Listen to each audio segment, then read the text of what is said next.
was pointed out to me, I failed to introduce myself. My name is Jill Arend. I am the administrator for data management and application development at the Department of Education. I'm sure many of you who have been to our previous data conferences heard me speak before at those, but I was the director of data collections prior to this current position. Max Reiner is now in that position. So I am really, though, excited for have all of you here again. So one thing I wanted to mention, I was going to mention the first, we are going to be doing after this conference a survey to get some feedback from all of you on how it went, what kind of things went well, what you could be improved upon. You'll be getting that in email after the conference. So please keep that in mind as you're attending the sessions today and tomorrow so that you can provide us with good feedback. And so we are going to be doing now is a couple of general sessions or plenary sessions that are going to go over a lot of things that are of interest to everybody, which is why we choose to do it this way instead of presenting this information in breakout sessions. I really did enjoy Matt Hastings' presentation. Thank you so much, Matt. He had a lot of good information for you, and really the idea around using data to support decision making is something that is obviously of very great importance to the Department of Education. And from our perspective in data management and application development, our viewpoint is on making sure that the data we are giving out to these people to support the decisions is of good quality, which I think we all know that when you don't have good quality data, failure occurs. I don't know how many of you remember back in, I think it was the late 90s when they tried to put a orbiter or something up on Mars, and they sent it up, and because of some bad data basically having to do with converting into metric, that it disintegrated in the atmosphere, and that was a very costly mistake for them and delayed what they were trying to do for many years. We don't want that to happen here. Obviously, we're not going to be destroying any orbiters, but we could drastically affect a district or a school and what they can do if we don't make sure the data that we provide to people making decisions is of good quality. I can just imagine after taking a look at what Matt was showing you that if the attendance data that you are showing, isn't accurate, then you won't be targeting the right kids if you're trying to do those interventions on those 50% kids who are right in that area. So making the decisions is imperative, having good data. Okay, so we're going to do, like I said, a couple of sessions on some general data. There's going to be 3 of us speaking today. You're going to hear me at the beginning and the end, but mostly you're going to hear Max and Naomi, who have a lot better information for you, I think. And I think all of you are familiar with both of them. So let me go ahead and get started here, if I can remember how to advance a slide. There we go. So again, my name is Jill Arend. The administrator for DMAD is what we call our team sometimes, so if you hear that, you'll know what it means. Max, director of data collections, and Naomi, who is our service desk supervisor. We are all going to be providing a lot of information, and kind of the way we decided to structure this is to start from a timeline that's further out and then get gradually closer to today on some of the information we're going to be talking about. And so I'm going to start up here with information about a new statewide longitudinal data system grant that the department was awarded. So many of you may have been aware that basically during COVID we were working on an SLDS grant. The grant work we were doing with that one had more to do with things that affected us internally with consolidating all of our data into a single data system. As you know, we used to have NSSRS, now we have Advisor. We had a lot of data that needed to be brought together. We had a number of different areas we worked on, but most of them didn't have great impacts to the school districts. That is different with this current grant. We got the grant in September of last year. We spent part of the summer putting together our application and submitting it. It is for a $4 million grant. It should last for 4 years. So that takes us through September of 2027. So as you can see, we're already quite a ways into that first year. If you are interested in reading the summary of that grant, you can go to the website that is linked, and we do have this PowerPoint presentation in PDF format in SCED, so you can see that but it does have a summary of the 4 different goals that we are doing in the grant. The first one is really the heart and soul of the grant, and the ideas and the things we're trying to do in that actually spread out through the other 3 goals, and it's basically policies, procedures, and systems to improve educational outcomes of at-risk and system-involved students. So as Matt was talking about a lot of the risk factors for kids not graduating high school. And one of those is very much so kids who get involved in the juvenile justice system, kids who get placed into some of these additional facilities. We call, obviously sometimes, some of them are sometimes referred to as Rule 18 or interim programs, the kids that go there. One of the things that we want to do is try to improve the sharing of data for those kids, because it's kind of looking at what we can do from the statewide longitudinal data system perspective to improve that. Another goal is on access, privacy, and security of data, and you're going to hear me talk in just a little bit about the portal. Goal C is P20 SLDS cooperation, and this is really just about additional sharing and additional work between INSERS and NDE and eKids. And then the last one, Goal D, it has to do with our data governance and getting more stakeholder input. You're going to hear more about that also. And also doing some training creation. A lot of you did attend the FERPA training sessions this morning, and I've heard great feedback on her and her presentation.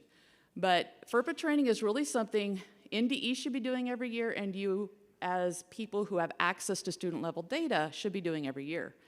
And so we are going to be working on creating some training that you can access as a district in order to keep up to date on that. I've had some people say that some other people in the district don't even know what FERPA is, and everybody who deals with kid data at the district, from the teachers to the secretaries to the data stewards, anybody who sees or deals with that kid data, I mean, even your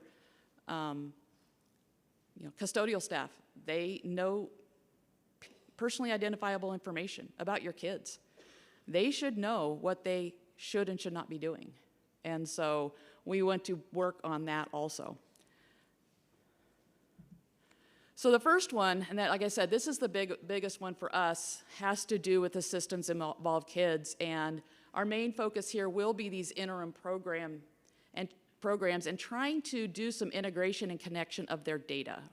If you deal with any kids right now who go into those Rule 18s or interim programs, you know that it's a very manual process. You have to get the data back from them. You then enter it into your SIS, and you then it gets submitted to NDE because, of course, that data has to come to us. We are going to be exploring the idea of potentially connecting those interim school programs with Advisor, if possible. We're also going to be exploring the idea of being able to provide data to them on a more robust and automated basis when they enroll one of these kids. And that is through the process of a student backpack, or as I've heard it called in another state, a snack pack, because it was a much smaller data set of data. But the idea of being able, when you enroll a student, be able to get some basic information about that kid. We have the information in Advisor. Why can't we turn around and give it back out to the district that's enrolling them? So when we're doing this work, not only would it benefit the interim programs, but it could potentially benefit students just moving from district to district. Once this is set up, it doesn't mean only the interim programs could use it. You as a district could get some of that information about the students from the Advisor system into your system and have it there. You would know if they were receiving any particular services at the district, if they were enrolled in special education or were getting English language services. So we are going to be working on that. A lot of the work on that is also as part of a current legislative work that was given to NDE and some of the other state agencies about some data sharing on these kids who are systems involved. That work is going on right now, and that will also help inform the work we're doing on this. Another large area that we're hoping to work on is the district data visualization group. And this is going to be part of our data governance structure. So we have been trying to do visualizations for a few years now, as you know, maybe more than a few years. And I really feel like we have taken district input, particularly with when we started the dashboard, if you're familiar with that, we had pilot districts providing us amazing feedback. But we haven't kept that up, and we haven't done enough of that for some of our other visualizations. So had the idea a few years ago to start this group, and was literally waiting until we had the ability to fund it and to have staff to actually implement the ideas that come from this group. So there's actually a session at 3 p.m. tomorrow where I'm going to be talking more about this, about what it is we're going to be doing, and how people could show us or let us know that they're interested. We are going to have to limit the size of the group because it's going to be very interactive. We are going to, looking for people who can commit to attending most, if not all, of the virtual meetings for this, as decisions will be made and recommendations will be given to the department on what we're doing for visualizations. The next one is a modernized ND portal. We have had the same portal for a lot of years. We had the same portal basically at the beginning of NSSRS, is the same portal we're using now. And we are working on a new one. We've actually contracted with a company to help us build this. The goal right now is to have it out this fall. And it is going to have improved authentication via single sign-on. Why is that important? One, you don't have to remember another password or login. Number two, if you are a district administrator, you don't have to worry about going out into the portal and removing somebody, because guess what? Once you remove them from your own district sign-ins, they can no longer get into the portal. And remember, that's very important for FERPA purposes, because again, you don't want the people that are no longer at your district to have access to your student level data. Easier management of staff access to data collections and reports. What does that mean? No more activation codes. We are improving. Yes, it worked at the beginning, it doesn't work now. We are working on a much better way of doing that. We are looking at doing some role-based authentication or access, where if you are a data steward and your district administrator can go in and say, yep, you can have access to pretty much everything. Or, okay, yeah, you only need access to this one collection. I can give you access to that. Also, a way for you as the portal user to go in and say, I need access to this, and then your administrator will be informed that you've asked for access, rather than them having to go in and give it. We're also going to we are also having plans to develop a way for district administrators to give a proxy, someone else who they trust to do this work without giving them their login, which is not something you're supposed to be doing. So again, you're not going to be able to do that because it's going to be single sign-on. So an ability for the district administrator to say, yes, I trust my data steward to decide who gets access to what, or I trust this person to decide to give access to what. So those are a couple of the things that we are working on. We also want to have an improved ability to take a look at what's due, what's upcoming, what you've submitted, what you haven't. These are some of the things that we are working on. But we also want some feedback from you as districts on what it is that is worked previously in the portal, what hasn't worked, and what you would like to see. There's a QR code where you can fill out a survey. We'll also have this QR code on the service desk after this presentation, where you can also click it then and fill out this survey. I guess the only thing I'd ask is, don't bother with activation codes telling us to get rid of that. We're already doing that. So, but please provide us some feedback on there, answer any of the questions that you might have. Provide us your email address, please, because if we have questions or want additional information from you, we'd be able to get a hold of you that way.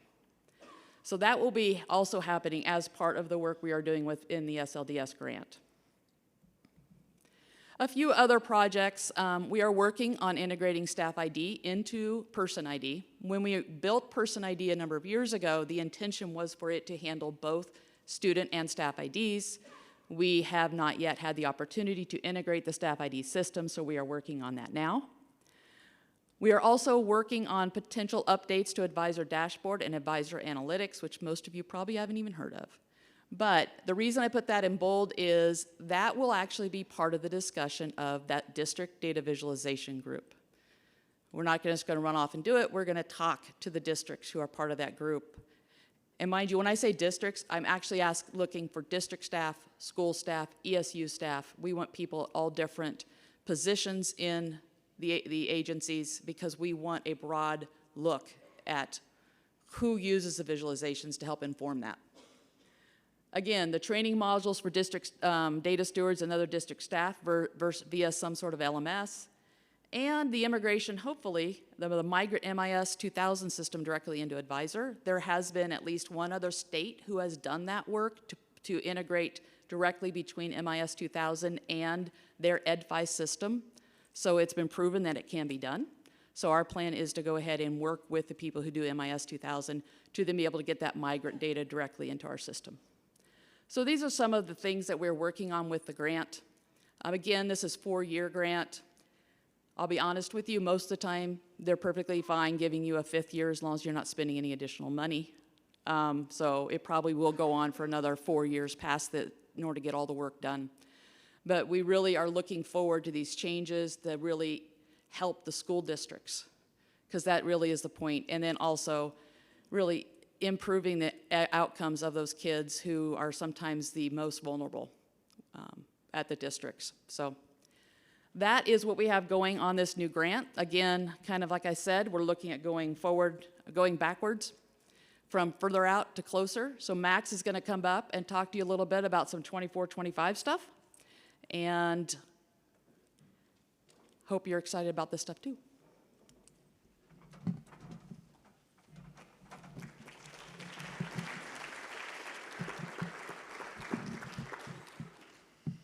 All right, everyone. I assume probably everyone here knows me, but if not, I'm Max Reiner.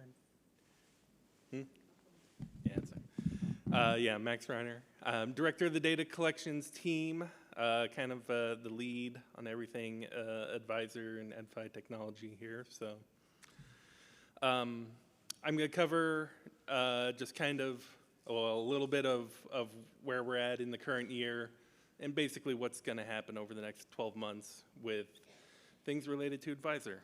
So, as I've mentioned in some of our other, monthly webinars that we've been hosting, at the start of 23-24, NDE, with the help of a contracting company, did a major upgrade to our EdFi software. We moved our Advisor systems to the Microsoft Azure cloud, and at the same time that we also did, the latest EdFi version upgrade. In keeping with our cycle that we've always been doing, we'll continue to only do major EdFi upgrades every other year, give us time to kind of catch up in between. So in 24-25, there's just some minimal changes due to some changing data elements. Just so you know, the initial documentation has been posted for the SIS vendors. The documentation isn't very useful to districts, but I know we do have a lot of vendors in the room as well. So that is posted. As we do every year, we're aiming for May 1st to get the first vendor sandbox out. That is a website with a testing version of Advisor that once that goes out, vendors can really start developing for the new year. We're also working on the data elements document. That is the big document that districts, everyone should be familiar with, I hope, that goes on the Advisor Resources website. I think we'll definitely have that posted by May 1st as well, probably sooner. And like in most years, we aim for August 1st to roll over our system to the new year for Advisor for 24-25. There will be a new URL that goes with that, so you will have to put in a new URL, or your vendor may do that for you. But that's after August 1st is when districts could potentially start sending data. Of course, like always, you still need to get the update from your SIS vendor that supports the new year. We don't know exactly when that'll be. Just August 1st is the earliest it could be. And hopefully, by the time September comes around, everyone should be up and running. So here's a couple of the fields that are changing this year based on, just requests that have happened from other teams internally at NDE. A few things related to English learners. First, as the ELPA alternate assessment has come out and was offered last year, just wanted to clarify in the guidance that the same take alternate assessment flag that is part of the special ed program also applies to ELPA. So for any of those K through 12 students that are taking the ELPA, if you have that flag set in their SPED program, that's what tells us they will get the alternate version of the ELPA English learner test. There is also a new field that we're adding for English learners. This is, from what I understand, really something that has always existed at districts. It's just that NDE wasn't really capturing it accurately. And that special ed students who are also English learners can essentially be dismissed from having to take the ELPA test if the IEP review team decides so. But they aren't, some districts may have been just labeling those students as redesignated fluent, although that's not truly accurate, as they haven't tested out as fluent. Or some districts maybe just stop listing those students as English learners. I'm not sure. But now we have a field to collect that, so you could say this person was not fluent, they were dismissed via their IEP review. So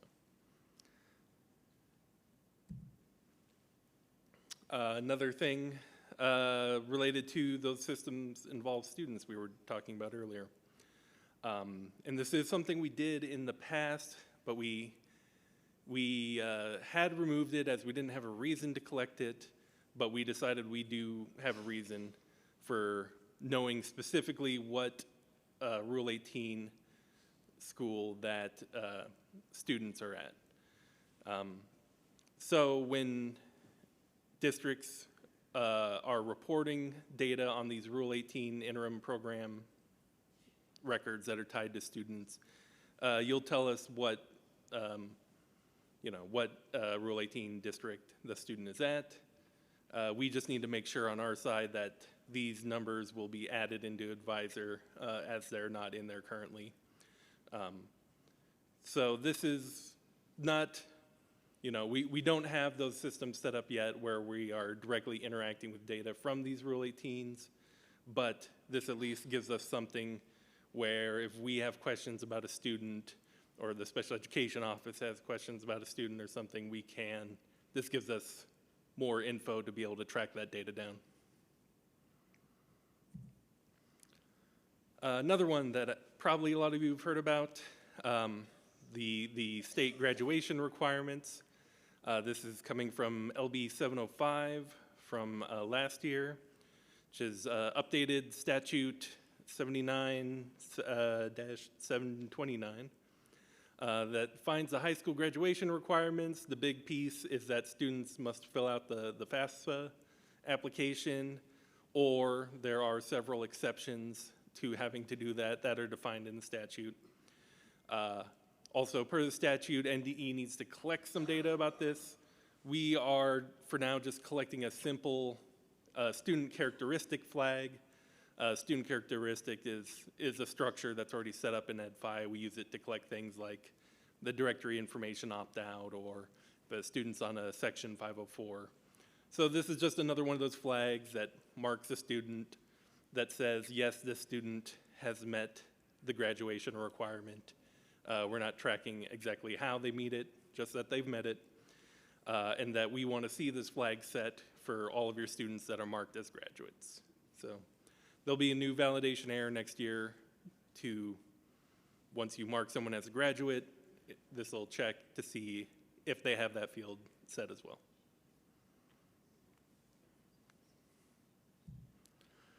So that's really it for the changes for 24-25. Like I said, pretty minimal at this time. Those are all the changes we're expecting.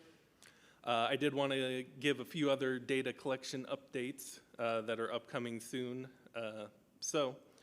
I want to talk a little bit about assessment data integration. This is something I've been working on a lot recently as we are kicking off several projects with assessment vendors. First of all, NWEA, that's the vendor who provides MAP and NSCAS, our statewide assessment. We did set up a system with them a couple of years ago where they are sending us assessment results directly into Advisor. We haven't really done anything with that data so far, but several of the things we're talking about at this conference is related to, making use of that data. That NWEA is only one of the vendors, though. We do have 3 vendors for statewide assessments, and we are now working in projects with the other 2. So that's DRC. They are the company that provides the NSCAS alternate assessment. We're working with them on a project to get those results and sent directly into Advisor, as well as we are in the process of working with them to come up with an automated rostering system. Currently, for DRC data, it's a one-time-a-year thing where we run a bunch of queries, we get all of the students that are going to be included in the alternate assessment, put them in an Excel file, send it off to the company one time, and then it's never really updated after that. Districts have access to make updates in the DRC testing system, I believe.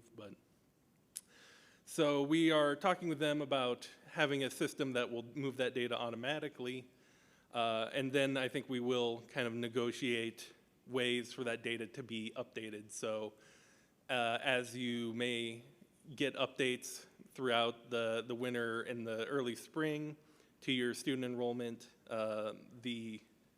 the assessment vendor could see those updates like immediately, basically. We're also working with ACT, of course, who does our high school level assessments. It's a little bit different where ACT doesn't send data to us. ACT is building a system in conjunction with the EdFi Alliance. They're helping them. They're building a system where basically states can go to them and get the data. So we still are looking at the same type of assessment result data, as well as also looking at doing an automatic roster system. The only thing is that NDE has to build the software that moves the data rather than ACT. But we are working on that now. We're definitely looking at, I think, calendar year 2024 for both of these vendors. So I'm not sure exactly when we will get that assessment results data into Advisor from the 23-24 assessments. We are still planning on using the same system as always for the 23-24 data. I'm hoping we will also get a copy of that data into Advisor, perhaps a little late. And then once 24-25 rolls around, we will hopefully be doing some automatic rostering at that time. At least with DRC and ACT, we haven't really gotten too far with that idea for NSCAS. So, as I'm sure a lot of you are aware, they have their own system with their own rostering methods. So it is an ongoing discussion we have with them. A few more notes about this as well. One more vendor that we just had our first meeting with is IXL Learning.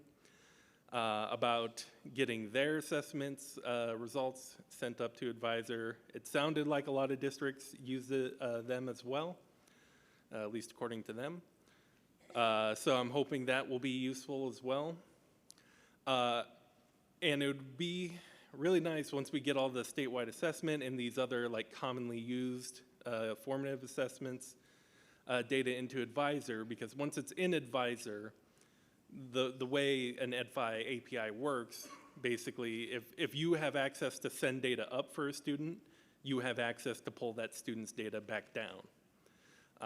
So we have this assessment data coming in from other vendors from the side, but the same key and secret that everyone uses in their SIS to connect and send the data gives you access to that advisor assessment data as well.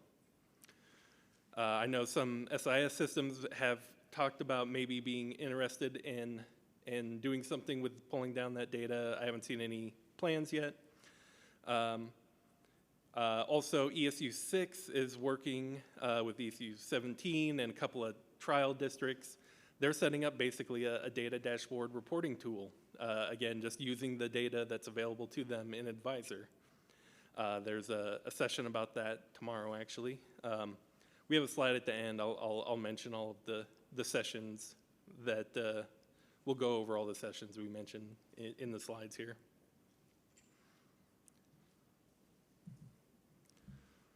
One quick note on summer EBT. This is the replacement for the former pandemic EBT program. This isn't fully approved yet. It hasn't gotten the federal FNS and the governor, have to do the last sign off on it. It's very close though. For the last couple of months, HHS and NDE's nutrition team have been working a lot of hours in throwing this system together, getting things ready. So I can tell you a few things right now though. Basically that the summer EBT is meant to be a permanent replacement. So just every summer from now on. It provides, at least this summer, it's providing $120 per eligible child to the families. Essentially, the eligible students are any school-aged, income-eligible children enrolled at a national school lunch program participating school. So everyone in here is probably in an NSLP participating school. Finding out which children are income eligible, though, that may be a little bit trickier. That's not necessarily every student in your district in pretty much any case. So we're collecting this data a few different ways. We are now gathering data directly from NDE's direct certification system and feeding that data back to HHS, essentially, to create payments.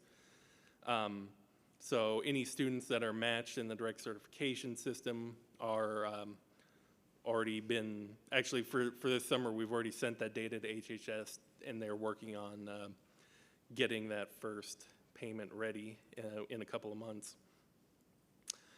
We will also be collecting data directly from districts again. Some of you in here are familiar with that. We had a quick system in the portal that allows you to upload CSV files or Excel files now. That have list of students that should be qualifying for payments, and you include the parent name and address because we need that to issue the cards. We are refreshing that system, making a few more tweaks and fixes, and we will be putting that out soon, probably before the end of May, or before the end of April. There will be a lot of communications coming out, especially after everything's fully approved, so you may not have seen a lot of that yet. All the communications are kind of, informal at this point. There will be FAQs, there'll be marketing materials sent out, emails will go out to superintendents, the lunch, whoever the lunch service contacts are at districts. HHS will be putting out marketing materials. We will be having a webinar for doing Q&A with the nutrition services team and any of the food service people at districts. So that we'll be advertising that via the bulletin as well as Nutrition Services website here soon. So I only have one slide on this here. This is about all I could tell you for now. But we will be, you will be seeing a lot more communication about this in the near future.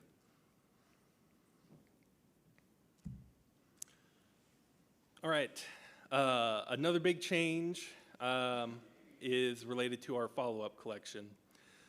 And just to give you a little background, and I'm sure some of you may already know this, but 2023, I think, had the most hours NDEs spent working with late requests and data corrections since the first year of advisor, at least by my estimate. I don't have actual hard numbers on that, but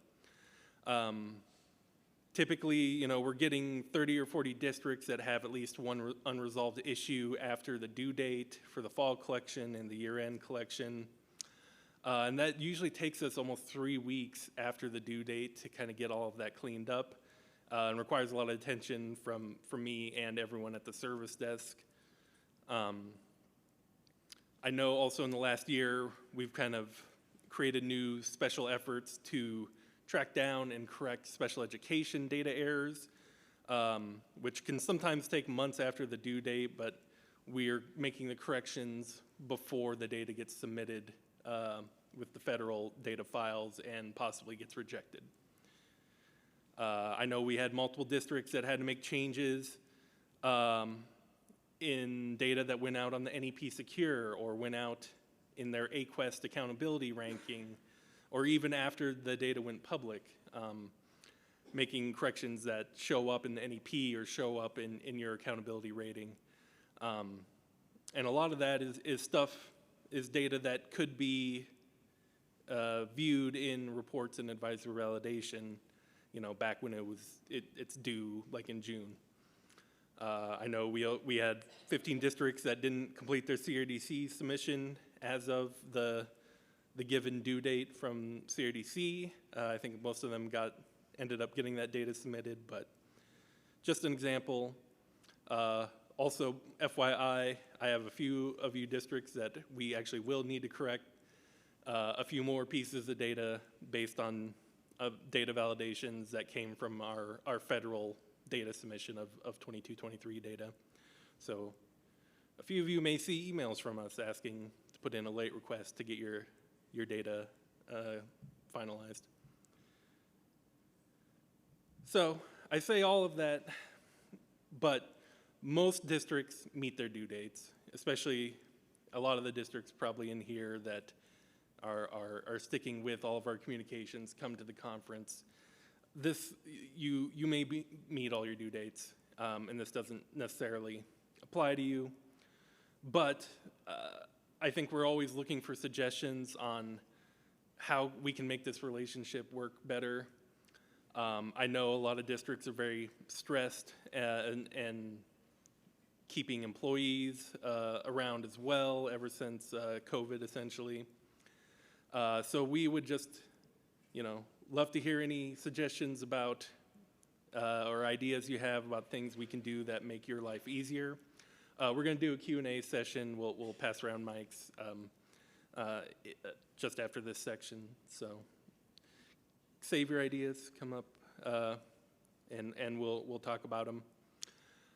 One idea that I've kind of had is, do we have too many reports to look at? We've definitely we're only ever adding reports and errors, it seems, in advisor validation. I don't know that we'll ever take away reports, take away data, but maybe we can help focus on what needs to be looked at, what's coming due, it's, and maybe pointing out, hey, we see that you're missing graduates and it's, June 1st, things like that. So, a lot of the tools are around to be able to catch these data problems, but I think there's just so much stuff that it's hard for everyone to actually make use of all the tools that are there. So, we might have some validation errors that are maybe more targeted rather than large errors that, you know, end up listing hundreds of students. Maybe we can get very specific and you know, focus on individual problems that way. As part of this, though, we are looking at changing the follow-up collection. I think we have had a lot of problems with the follow-up collection in the past, especially with trying to do last year's data and this year's data at the same time. However, this does definitely, we know, represent a change in how districts are doing things at the year end. So we're here to discuss it. Under NSSRS, the follow-up collection, you know, was originally meant just to collect data that districts were unable to get when they first submitted their NSSRS data. You know, under NSSRS, we didn't get any data from you for the year end until basically probably after school ended. Hopefully districts might send up their first file at the end of May. And the follow-up was meant to, you know, let's make sure we're capturing all these changes that maybe happened late in June, and give everyone a chance to report that. However, under advisor, it is a lot more complicated. Under advisor, we don't have just those individual files where you could send up one, you know, SPED template in NSSRS that had one student. Under advisor, we're constantly getting all of your data. And so the scope of the follow-up collection has really gotten large ever since advisor came along. Essentially, last year, all SPED data, all demographics, all enrollment data, all course data was part of the follow-up. It's actually shorter to identify the things that aren't in the follow-up collection, really. Also, this has caused a lot of challenges. Some of you have gone through this. With SIS vendors, it's very tricky to maintain, you know, these systems so that you could still send 22-23 data in 22-23's format and 23-24 data in the new format. You know, a lot of these are individual instances that, you know, were fixed, but I think if we limit the scope of the follow-up collection, we're less exposed to potential problems. So, especially during that window, basically after July 1st or after you've rolled over your SIS to the new year, and the follow-up collection due date being, you know, October 2nd. So, basically the proposed solution that we are looking at this fall, we want to limit the scope of that follow-up collection to only what is required. Enrollment updates do have to belong in the follow-up collection. Even by statute, it says that we must wait up until October 1st to look for any corrections to graduates, transfers, dropouts especially. That's really why the 10-1 window is there, so that if you had someone that you were going to have to mark as a dropout, but then you see them show up in the new school year, you can go back to the old school year and no longer call them a dropout, you call them a transfer.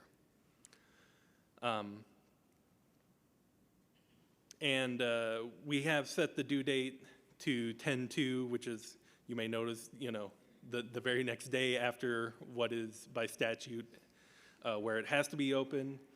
But this is a change we made, I think, 2 years ago, just because, again, of trying to focus on all of your prior year data and your new year's fall data, and they used to always be on the same due date. We just thought it's creating too many opportunities for problems. So I know this gives you less time overall, but we're hoping that by having one group of data to focus on at a time makes your job easier. So the 24-25 advisor calendar has been posted to the Advisor Resources website this week. And I'll just say, you know, if things aren't working out, we can still adjust what's in the follow-up collection. it's not until the end of the follow-up collection that we decide, what data gets merged back into the snapshot of data that was logged July 1st. So there are still opportunities for this to change, but essentially this is what it looks like. On the left here was the follow-up collection calendar from last year, and we crossed off 3 major areas so that now the follow-up collection is really just those school enrollment data, specifically around dropouts, completers, basically the exit codes in your enrollments. And we have student demographics data basically just for well, I shouldn't say exited sped there, but the demographics data sometimes has to go along with the enrollment data. If there are students that are in the follow-up that are added that weren't part of the year-end data, then we need to know the demographics for that student to go with them. So to talk a little bit about each of those areas we crossed off. First, Title I programs. So this is programs for students where you're telling us specifically what Title I targeted services they're receiving. Really, this has always been in the follow-up, but I'm not sure exactly why. And I don't know that there's any need for districts to have this in the follow-up. I haven't seen a lot of data changing in the follow-up in regards to Title I programs. Essentially, Title I programs, any Title I services students are receiving before July 1st, we want you to report it by July 1st. We still have the late request process, so right after July 1st, if you're having some data that's missing and you didn't get it up in time, you let us know, or we'll have you put in a late request form, and we still have the ability to correct it that way. Course data, this one is going to be a little more of an issue for districts possibly. But we want all of the known course section and student enrollments in the courses by that 6/30 July 1st due date. We are looking specifically at the course section and students enrolled in the course sections to calculate data that tells us, are you meeting your instructional unit requirements? Are you meeting the teacher endorsement percentage requirements, as well as all things related to teacher course endorsements? Your CTE, Perkins data, career ed, all of the Perkins accountability indicators are built off of this data that tells us who is a concentrator and who's not based on what courses they're in. Technically, the final grade data is not required for the stuff I've just mentioned.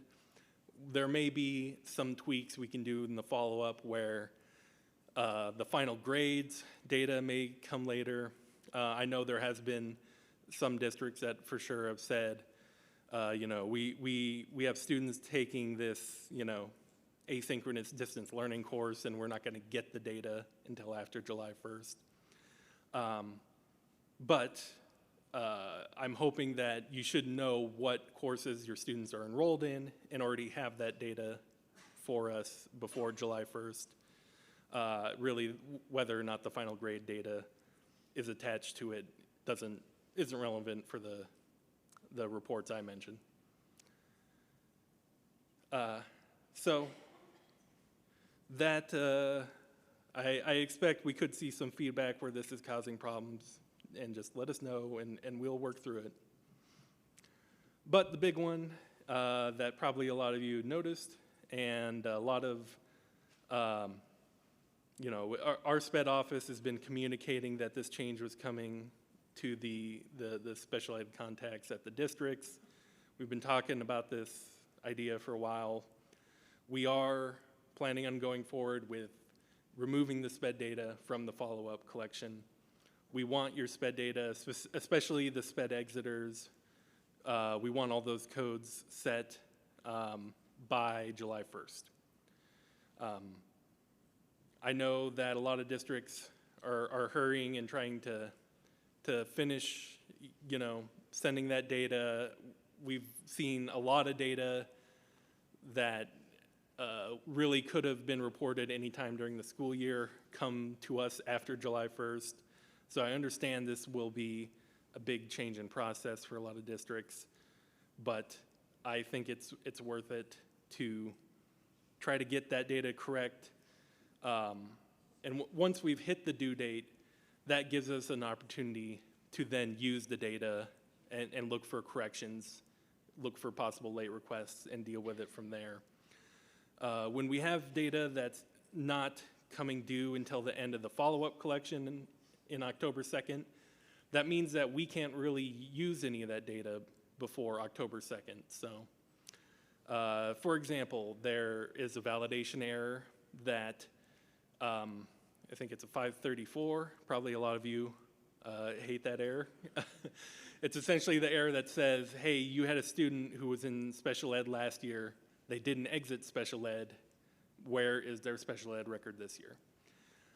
And the problem was, if last year's special ed data isn't truly set until mid-October, because the due date's October 2nd, and then again it takes us a couple of weeks to work through corrections, I can't show you the real 534 validation error using real data until after that data's set. So, and I know a lot of you noticed this last year, that kind of in the third week of October, your 534 error may have suddenly changed because your data in the live data versus the new official lock data may have been different for you. So,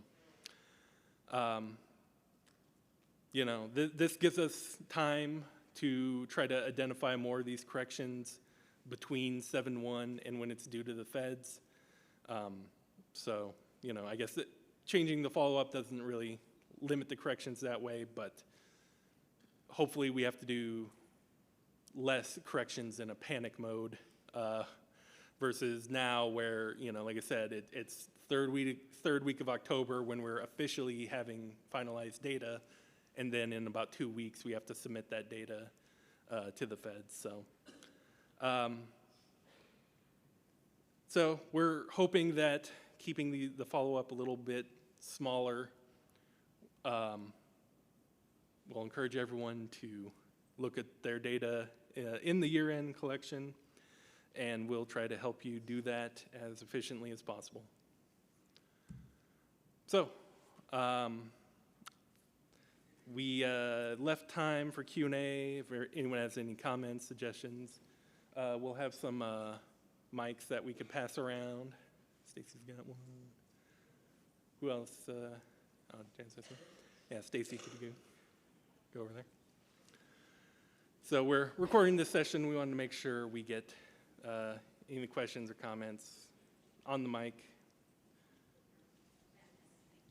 Sorry, I got one over here. Okay. So for this, we have a lot of PK kids who we find out the next school year that they're not coming back. So generally in the follow-up collection, we'd push their exit to the last day of the previous school year.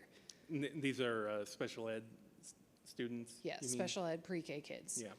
So would you want us to create an enrollment in the next year just to exit them? I think we would have to, yes.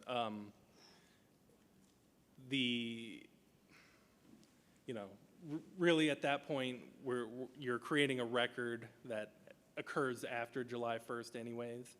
And so I do think that is the way to handle it. Essentially like a summer enrollment, summer exit, just a record that reports them enrolled and then exited right away with the correct code there. Janice, you had one? I have a question on the FAFSA. So you're saying that all students who graduate, you want them marked as completing the FAFSA? Is there going to be a waiver? Is there going to be a no? Yes, there are definitely waivers in the statute. It covers a few cases, like parents can exclude the student. We aren't collecting that level of data. The field we're collecting is officially met the graduation requirements. And by met, we can mean either they filled out a FAFSA or they were waived.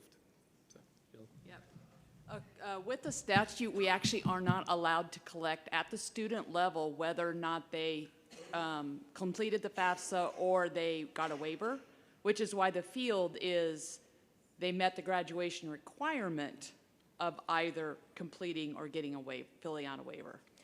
Is there a waiver that they Yes, and really have actually, to we fill are out? working on the waiver document that will be published on our website. And you'll actually have to report separately counts of students who filled out a waiver and the count of students who did not fill out a waiver. I'm trying to remember exactly, but we have to collect that in aggregate. But at the student level, we are literally, by the statute, not allowed to collect if they got the waiver, which is why we're having to do this way. And will the waiver have to be part of their record? I mean, do we have to keep a Yes. copy of that? I would As guess their permanent yes. record? I would guess yes. Okay, Because thank you. otherwise, you wouldn't know whether or not they met the graduation requirement. So yeah, even though we do expect that flag for all the graduates, I would, please don't get in the habit of just marking that automatically. We hope that the SIS would serve as a tool for you to keep track of what students you've confirmed have done the FAFSA or you've confirmed have done the waiver. And in the SIS side, those could be tracked separately as two different fields.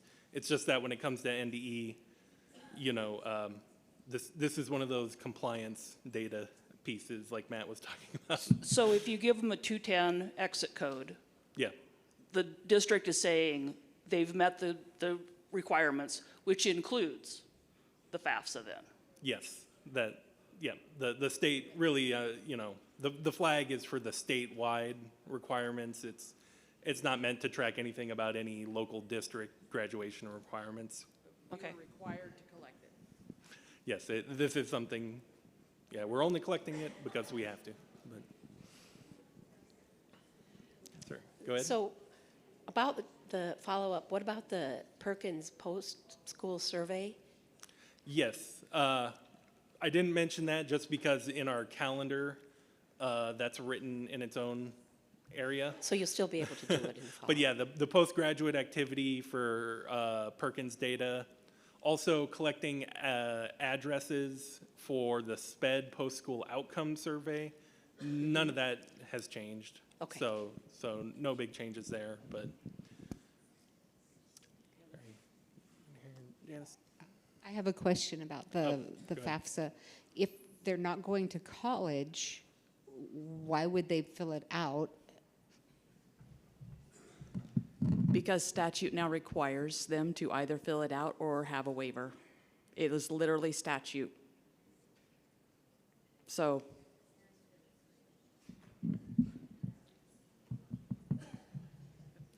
Yeah, go ahead. I just need to know whether the instructions for submitting the Reading Improvement Act data have come out, and if not, when will that happen?